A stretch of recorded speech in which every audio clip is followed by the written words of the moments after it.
Olá, boa noite para você. A Record da sequência, as sabatinas com os candidatos a prefeito da nossa região. As entrevistas são ao vivo na SP Record, com transmissão simultânea no Play Plus. Esse conteúdo na íntegra será reapresentado no Balanço Geral e estará disponível no canal da Record Interior no YouTube. Já ouvimos aqui as propostas dos candidatos a prefeito de Ribeirão Preto, Franca, São Carlos e Araraquara. Até segunda-feira, vamos receber os candidatos a prefeito de Barretos. A ordem das entrevistas foi definida por sorteio, com a presença de representantes dos partidos. Cada candidato terá 19 minutos para apresentar as propostas de governo e 1 minuto para as considerações finais. Hoje, quem participa da entrevista é o candidato Odair Silva, do Republicanos. Odair Silva tem 60 anos, é administrador de empresas e radialista. Casado, é pai de 3 filhos e avô de uma neta. A coligação Barretos Rumo ao Futuro reúne os partidos Republicanos, Avante, PRD, MDB, PL, União Brasil, PSD e tem como candidato a vice-prefeito Mussa Calil Neto, do MDB. Candidato, seja bem-vindo, seu tempo começa a contar a partir de agora. Minha primeira pergunta para o senhor é por que o senhor quer ser prefeito de Barretos? Olha, eu tenho acompanhado a história de Barretos, principalmente a história política, ao longo desses 44 anos atuando no rádio. E a gente tem uma percepção muito clara e o sentimento das pessoas de que Barretos parou no tempo. Então, a minha história na política começa há 2 anos atrás, quando eu me coloco à disposição como candidato a deputado, tive uma votação extremamente expressiva, importante, e aí despertou, então, esse desejo de também participar dessa campanha para a Prefeitura de Barretos. Primeiro que por conhecer bem a minha cidade, as necessidades, e a gente tem um projeto Rádio na Rua, que a gente faz nos últimos 3 anos e meio, que a gente pôde buscar na fonte, direto da sociedade, em cada bairro da cidade, as necessidades, carências e o desejo também da sociedade. E nós montamos aí, junto com o governador Tarcísio, com a equipe do governo, um plano de desenvolvimento de Barretos. Então, o que me faz participar dessa eleição é esse plano de desenvolvimento de Barretos. Barretos está incluso num projeto do governo do estado chamado Rota de Desenvolvimento do Estado de São Paulo.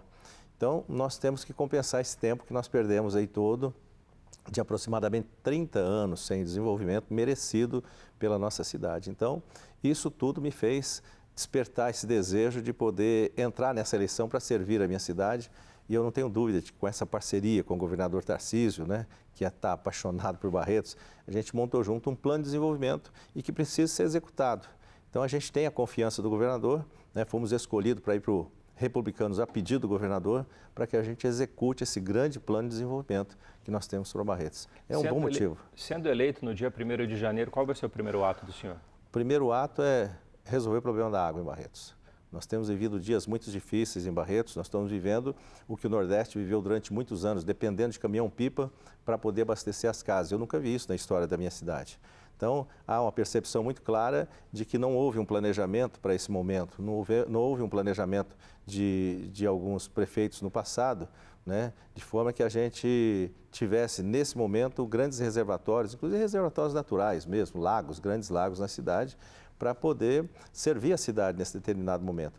Então, assim, a minha meta principal, aliás, hoje estive com o governador em São José do Rio Preto, falando exatamente sobre esse assunto. Já a gente acertando questões de recursos, possibilidades de abraço do governo também para a gente resolver essa situação que é hoje muito grave em Barretos. Então, já está tudo sinalizado, eu já começo no dia 1º de janeiro, dando andamento num grande projeto que nós temos para solucionar de vez a água em Barretos, para termos tranquilidade para uns 200 anos para frente. Bom, o senhor falou da falta d'água, então eu vou até começar com esse assunto aqui.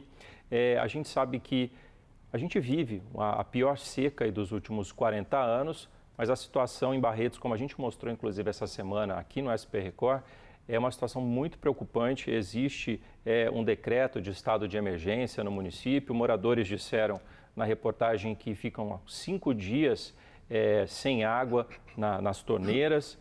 Tem multa até para quem for pego ali desperdiçando água. A gente sabe que é importante a participação, o apoio da população. Mas o senhor disse então que tem um plano, um projeto para que esse problema seja solucionado. Como é que ele vai ser? Olha, nós temos 3 etapas para o problema da água. A gente tem a primeira etapa, primeiro curto, médio e longo prazo. Então, a curto prazo, de imediato, é acelerar a obra que está acontecendo, já está em andamento, que deveria estar pronta há uns 13, 14 anos atrás, mas infelizmente alguns prefeitos que passaram não deram andamento, que é a gente buscar água no córrego do Rio das Pedras, que é uma outorga que nós já temos há muito tempo, e essa obra ficou parada. Inclusive teve dinheiro na conta para fazer, mas por desejos pessoais acabaram não sendo feita essa obra. Então essa obra está acontecendo, nós vamos acelerar essa obra, comprometendo o pagamento, porque hoje também o grande problema é que as empresas às vezes não aceleram com a preocupação de não receber, né? Mas nós vamos acelerar essa obra, que é essa imediata, emergencial. Depois a gente tem o barramento do córrego Pitangueiras, que também é um outro setor da cidade, que a gente tem uma captação de água já bastante antiga, e ali a gente tem que fazer um grande lago. Tem um projeto para um lago para a gente ter uma reserva de água para 40, 45 dias, se não tiver mais nada de água em Barretos. Sozinho, suportaria atender a cidade toda. Esse lago a gente pretende entregá-lo também até o final desse ano próximo, de 2025. Então, primeiro, nós vamos resolver a curto prazo o Rio das Pedras, depois vamos com o barramento Pitangueiras, mas na sequência, inclusive acertamos hoje com o governador, vamos nos empenhar muito e buscar recursos já a partir do dia 1º de janeiro, para a gente dar um grande salto, um grande avanço para Barretos, que é buscando água no Rio Pardo. A gente já tem essa outorga já há quase 20 anos, desde 2008, nós temos a outorga para buscar água no Rio Pardo e é água suficiente para uma cidade 3 vezes maior o tamanho de Barretos. Então, vamos ter aí um suporte e uma solução para 100 anos para frente, pelo menos 100, 200 anos pela frente, de água, porque a autorização que nós temos é suficiente para abastecer uma cidade 3 vezes, pelo menos, maior que Barretos. Então, são 3 etapas e nós pretendemos resolver a primeira e a segunda etapa já nesse ano, de imediato, e na sequência começarmos aí a grande obra, que é a grande obra do século de Barretos, que é buscar a água no Rio Pardo. Aí sim, nós damos a solução definitiva para a água para a cidade de Barretos. Candidato, vamos mudar de assunto agora, falar de saúde. Há 2 semanas, acredito, o presidente da Fundação Pio XII anunciou que a partir de janeiro deixa a administração de 5 postos de saúde da cidade e também da UPA. Como é que o senhor pretende resolver esse impasse já logo no início do mandato, caso o senhor seja eleito? Olha, nós já começamos a conversar com o Henrique. O Henrique está sendo desafiado, está sendo maltratado por alguns candidatos que às vezes não têm um conhecimento mais profundo sobre o assunto. Saúde não é coisa que se brinca, principalmente em campanha política. A gente deve respeitar porque a gente está falando de dor das pessoas. E esse é um sentimento que só quem está sofrendo é que sabe o tamanho da dor. Mas já comecei a conversar com o Henrique sobre esse assunto. Aliás, estivemos juntos hoje, o Henrique estava comigo hoje junto com o governador, falamos sobre esse assunto. Não dá para se fazer uma licitação em 30 dias. Já pediu ao Henrique que nós precisamos de conversar assim que ganharmos a eleição, começarmos uma negociação para que a gente tenha um prazo maior. Pelo menos se ele não tiver mais o interesse em continuar, a gente ganhando a eleição, a gente tem um prazo suficiente para se fazer uma nova licitação ou tomar outra decisão, que pode eventualmente ser a prefeitura mesmo tocar o serviço de saúde que hoje é terceirizado. Mas essa conversação já existe e essa é uma preocupação que o barretense não precisa ter. Porque eu tenho muita facilidade de diálogo, então eu tenho muita facilidade de composição nesse sentido. E principalmente quando a gente está falando de algo tão importante quanto a saúde. Então eu quero deixar, inclusive, tranquilo para você de Barretos, você, meus irmãos, minhas irmãs barretenses, não se preocupe não. Isso já está resolvido. Eu sendo eleito dia 6 agora de outubro, nos primeiros dias depois da eleição, a gente já firma aí um compromisso com o Henrique para a gente tirar essa dúvida do coração das pessoas. Essa mesma situação, esse mesmo diálogo, o senhor aplicaria na situação da Santa Casa também? Conversamos hoje, inclusive, com o governador, que já tem um compromisso verbal conosco, de fazer um grande investimento na Santa Casa para que a gente consiga ampliar as salas cirúrgicas. Hoje, qual é o grande problema da Santa Casa? Nós temos uma quantidade muito grande de cirurgias eletivas estancadas. Porque a capacidade que a gente tem de produção de cirurgias na Santa Casa hoje, 89% é utilizado para cirurgias de urgência e emergência. Então nós temos um pouco tempo, só 11% da capacidade é que está sendo utilizado para cirurgias eletivas. Para que a gente avance, e às vezes para mim, para você, não tem muito significado uma cirurgia eletiva, uma hérnia, um problema às vezes de prótese que a pessoa precisa colocar. Mas para quem está sentindo aquele problema, isso é muito grande, né? E é esse sentimento, a gente precisa aprender a sentir a dor dos outros. Então nós conversamos hoje, Henrique e eu, junto com o governador, nós tivemos um encontro em São José do Rio Preto, tratamos sobre o assunto da Santa Casa. Isso já está acertado, acordado verbalmente, de que a gente avança no próximo ano, fazendo mais salas cirúrgicas para que a gente avance. A Santa Casa vai melhorar muito, eu não tenho dúvida. E aí continua então com a gestão da fundação. A fundação, a Santa Casa, o Henrique está falando em entregar os postinhos e a UPA, né, que são contratos que estão vencidos para serem renovados. A Santa Casa é um contrato a longo prazo que ainda está em andamento. Né? Aliás, Mas existe uma intervenção hoje do município na Santa Casa? Existiu em 2014, por aí, existiu a intervenção, foi uma recomendação do Ministério Público, porque naquela ocasião o prefeito que estava em exercício, ele se negava a ajudar a Santa Casa. A diretoria da Santa Casa, naquela ocasião, procurou o Ministério Público, levando um dossiê, entregando as dificuldades da Santa Casa, e aí houve uma recomendação e a Prefeitura assumiu naquela ocasião. Depois ela terceirizou, ela passou essa responsabilidade para a Fundação Pio XII, Hospital de Amor, e o Henrique assumiu daí em diante. Então, hoje, ela está com o Henrique, mas é um contrato a longo prazo que é renovado a cada 2 anos. Ele está em andamento, ainda está...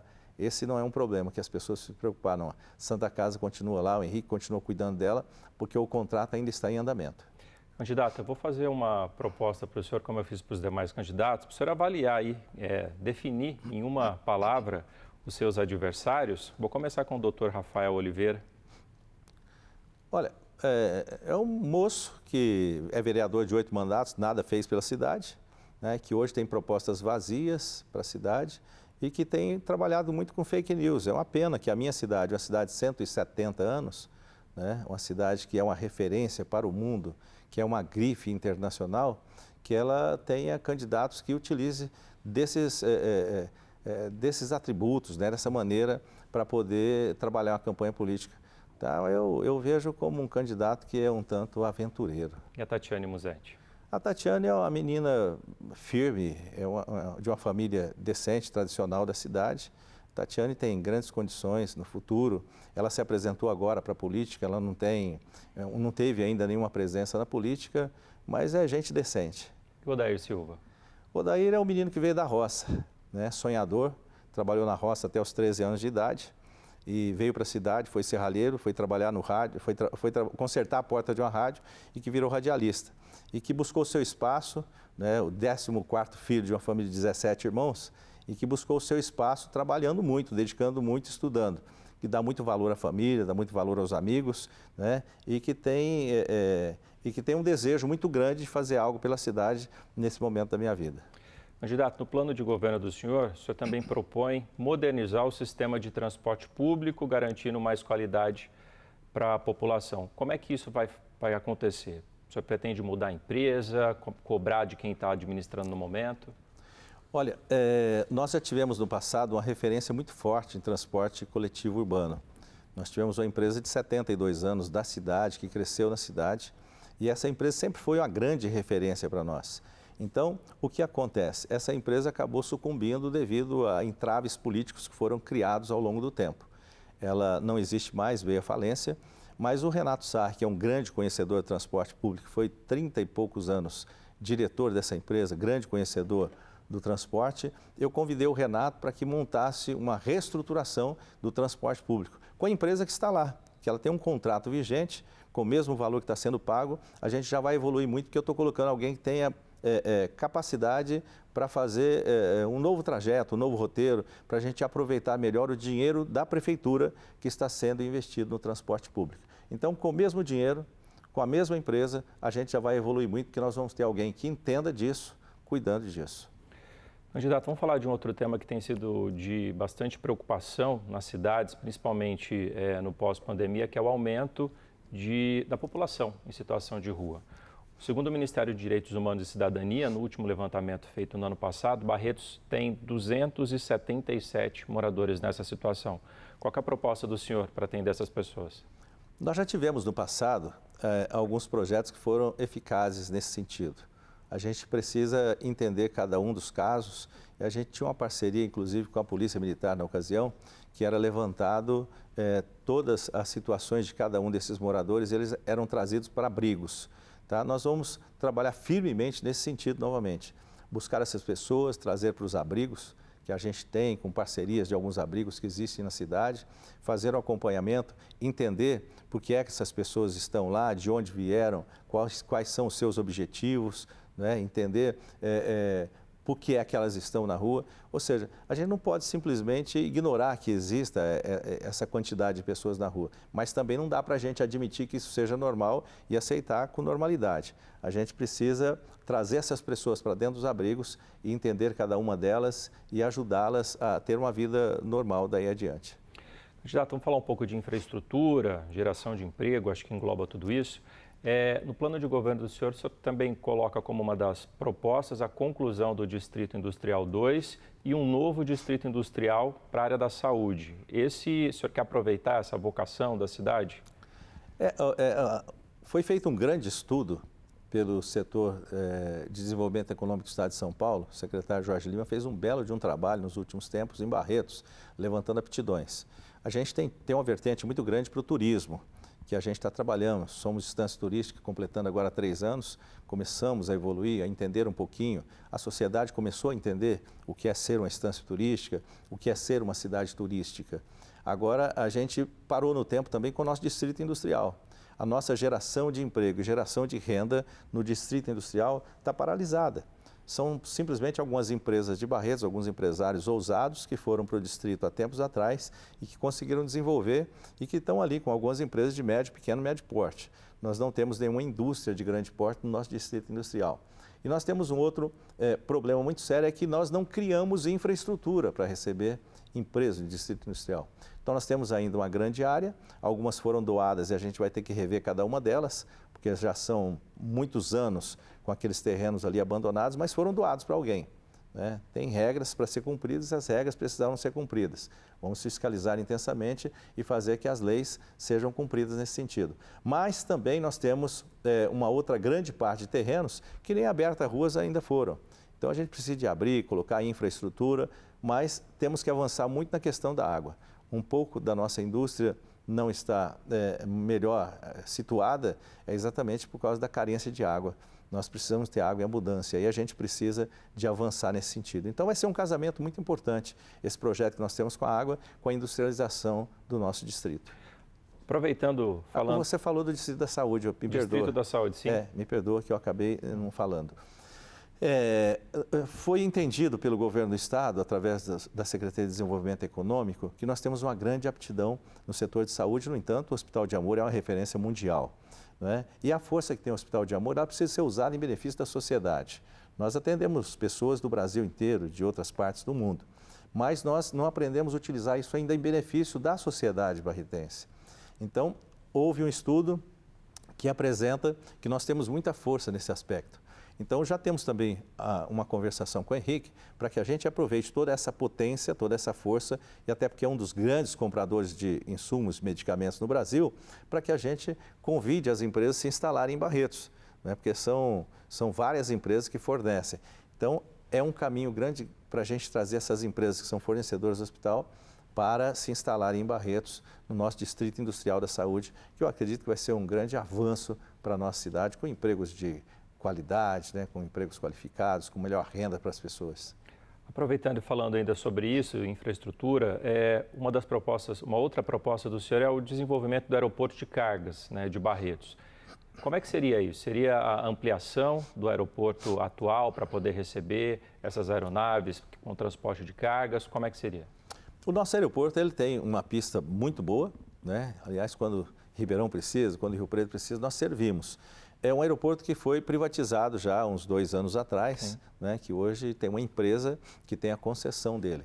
O que é que nós pretendemos fazer? Já falamos, inclusive, com a diretoria da empresa, que também tem o interesse. A gente transformar o aeroporto de Barretos num grande aeroporto de cargas, inclusive com cargas internacionais. Nós somos exportadores de mel, nós somos exportadores de carne. A região é grande exportadora de diversos produtos.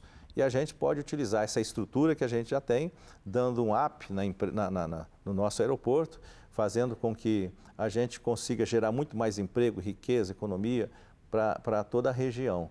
Então, é um trabalho. Aliás, falamos isso também hoje com o governador, está muito motivado com essa ideia. O que a gente precisa é trabalhar junto ao governo federal, e aí entra o Mussa Calil, que é muito respeitado junto ao governo federal, que é meu vice, para a gente encontrar caminhos para que nós tenhamos ali uma liberação do governo federal, que a gente precisa montar uma aduana, ter ali Receita Federal, né, Polícia Federal, para que a gente possa desenvolver essa outra etapa. Mas por parte da empresa, há inclusive um grande desejo de que isso aconteça. Candidato, a gente já está a 1 minuto e 10 para encerrar. Gostaria então que o senhor usasse esse momento para que o senhor pudesse fazer suas considerações finais. Olha, primeiro, meu agradecimento aqui pelo convite. É muito bom a gente poder ter a oportunidade de chegar às pessoas, de falar com você, barretense, que a gente tem uma oportunidade única hoje. Através da minha pessoa, do meu relacionamento com o governador, a gente tem um grande projeto de desenvolvimento de Barretos, com recursos destinados através do governo do Estado de São Paulo, essa motivação toda que tem o governador é extremamente importante para que Barretos caminhe e a gente realize os nossos sonhos, sonhos de todos os barretenses de ver essa cidade desenvolvendo. Por outro lado, eu tenho o vice Mussa Calil Neto, que é meu vice, que tem um bom relacionamento através do MDB junto ao governo federal e tem portas abertas para também a gente buscar recursos junto ao governo federal. É uma oportunidade única que nós estamos tendo em Barretos, um alinhamento com o governo do Estado, né, e um alinhamento com o governo federal. E aí a gente tem grandes oportunidades de colocar e implementar esse grande projeto de desenvolvimento de Barretos que nós fizemos a duas mãos, entre nós de Barretos e o governo do Estado de São Paulo. Então eu convido a você para vir com a gente, o Dair Silva e Mussa. Barretos não pode perder essa grande oportunidade. Muito obrigado, até uma próxima oportunidade. Obrigado, boa noite. Na segunda-feira vamos receber o candidato a prefeito de Barretos, Dr. Rafael Oliveira, do Progressistas.